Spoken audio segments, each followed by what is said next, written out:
Hello friends, welcome back to my channel. My name is Ankur Mehta. दोस्तों, बात करेंगे LCU की, यानी कि लोकेश कनकराज सिनेमैटिक यूनिवर्स, और कूली की भी बात करेंगे। साथ साथ बात करने वाले हैं वॉर 2 की। सबसे पहले आपको एक चीज बता दूं, 14 अगस्त को जो क्लैश होने वाला है ना, इसको जो अभी भी हल्के में ले रहे हैं तो इसको हल्के में मत लेना, क्योंकि बॉक्स ऑफिस के ऊपर उस दिन तबाही आने वाली है, सुनामी आने वाली है, बॉक्स ऑफिस फटने वाला है।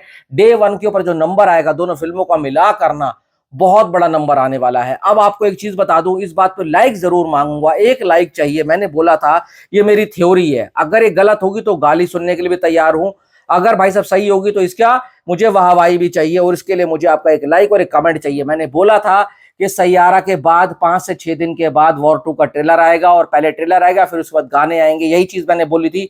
बहुत से लोग आपको बोल रहे थे पहले सॉन्ग आएंगे फिर गाने आएगा, और सॉन्ग जो ट्रेलर है बहुत लेट आएगा। यहां पर मैंने आपको बोला था कि नहीं, सैयारा रिलीज होने दो, क्योंकि वायरफ एक ऐसा प्रोडक्शन हाउस है, कभी भी अपने कोई छोटे बजट की फिल्म आए कि बड़े बजट की फिल्म आए, वो अपनी किसी फिल्म को इग्नोर नहीं करता है। उसका रिलीज होगा 5 से 6 दिन बाद। वॉर 2 का ट्रेलर आपको देखने को मिलेगा, और कल अपडेट आ गई कि वॉर 2 का ट्रेलर 24 या 25 को आने वाला है, और साथ साथ 2 अगस्त को भाई साहब कूली का भी ट्रेलर आने वाला है। तो ट्रेलर की जंग तो होगी, पर हम बात करते हैं लोकेश ने जो कल इंटरव्यू दिया है हॉलीवुड रिपोर्टर को, यानी कि अनुपमा चोपड़ा को। अनुपमा चोपड़ा को उन्होंने बहुत बातें पूछी और बहुत बातें बताई भी। उन्होंने बोला इसमें हाई ऑक्टेन एक्शन सीक्वेंसेस होने वाले हैं। रजनी सर के बारे में बोला कि उनको बड़े प्यार से मैं बोर्ड पर लेकर आ गया था, और रजनी सर को जब स्टोरी उन्होंने नरेट करी थी ना, तो वो बहुत ज्यादा मतलब एक्साइटेड हो गए थे इस कहानी को रुपहले पर्दे पर लाने के लिए। और साथ साथ रजनी सर के का एक अलग ही तरीके का रोल होने वाला है। आमिर के रोल के बारे में पूछा तो उन्होंने बोला इसको सस्पेंस रहने दो, और आमिर सर और कमल हसन की बहुत तारीफ करी। उन्होंने बोला कि भाई दोनों को सिनेमा को जिस नजर से देखते हैं ना, वो बहुत अलग है, इसलिए इनके साथ काम करने मजा आता है। अब उनके साथ जो फिल्म आएगी ना, तो ये अभी से भाई साहब एक्साइटमेंट बढ़ा रही है कि लोकेश प्लस आमिर जब दोनों एक साथ आएंगे तो किस तरीके का आपको भाई साहब सिनेमैटिक एक्सपीरियंस देने वाले हैं। पर मैं एक चीज बताता हूं, आपने नोटिस करी हो, मेरा कल ही ध्यान गया तो मैंने कहा बात करना जरूरी है। मैं जो ग्लिम्स देख रहा था कूली का, जिसमें शुभीन का नाम होने वाला है भाई साहब दयाल, देवा होने वाले हैं रजनी सर, और भाई साहब इसमें दाहा होने वाले हैं आमिर। तो भाई तीनों का नाम डी से शुरू हो रहा है, कहीं ये तीनों भाई तो नहीं है?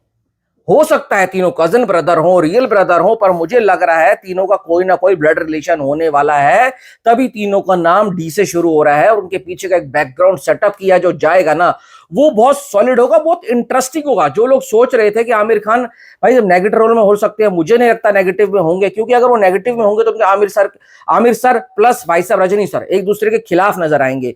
हो सकता है आइडियोलॉजी चेंज हो, पर पूरी तरीके से नेगेटिव नहीं होगा, क्योंकि ऐसी फिल्मों में कोई भी नेगेटिव कोई भी पॉजिटिव नहीं होता, ग्रे शेड्स होते हैं। तो हो सकता है आमिर खान आते हो रजनी की भाई साहब हेल्प करने के लिए, और उसके बाद सीधा इनका एग्जिट हो जाए, पर एक सॉलिड रोल बताया जा रहा है।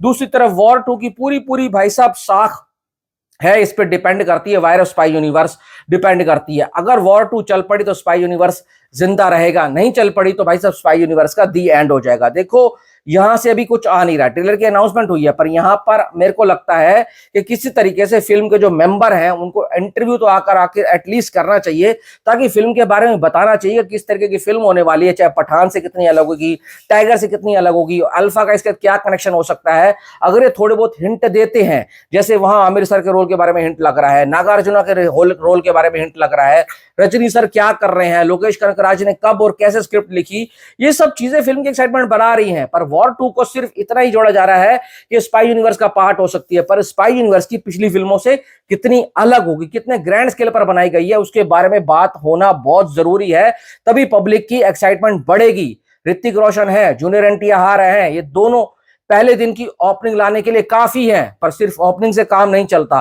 फिल्म के अंदर भाई पब्लिक को एक्सपीरियंस मिलना चाहिए। आखिर पब्लिक भाई बहुत शाणी हो गई है, उनको एक सॉलिड कंटेंट नहीं मिलता तो वो पैसा नहीं खर्च करती है। तो क्या लगता है आपको, ये जो है वॉर 2 स्पाई यूनिवर्स को जिंदा रख पाएगी, या यहां पर इसका दी एंड हो जाएगा?